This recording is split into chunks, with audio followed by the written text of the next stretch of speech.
Already ఒక logical గా ఆలోచించండి, గవర్నమెంట్ జాబులు కూడా పక్కన పెట్టేసుకొని వెస్టీజ్ ఎందుకు వస్తున్నారంటే ఏదో సరిగా సగం సగం మైండ్ సెట్ ఉంది కదా సార్. పూర్తిగా వెస్టీజ్ కి పూర్తి గైడ్ లైన్స్ ఉన్నాయి. 2016లో సెప్టెంబర్ 9th రోజు ఇండియన్ గవర్నమెంట్ బిల్ పాస్ చేసింది. 2023 జూన్ 21 గెజిట్ ఇచ్చింది. ఎందుకంటే గవర్నమెంట్ జాబులు రావు కాక, ఇంకా గవర్నమెంట్ జాబులు వచ్చినా కూడా అందరికి రావు.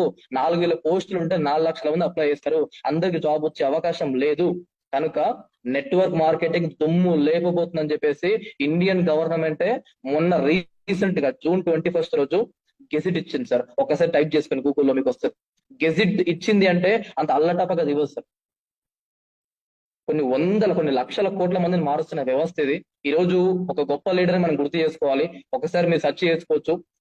అబ్దుల్ కలాం సార్ కూడా చెప్పిన మాట మీకు చెప్తున్నా. ఇది ఒక 21వ శతాబ్దం, 21st సెంచరీలో నెట్వర్క్ మార్కెటింగ్ అనేది ఒక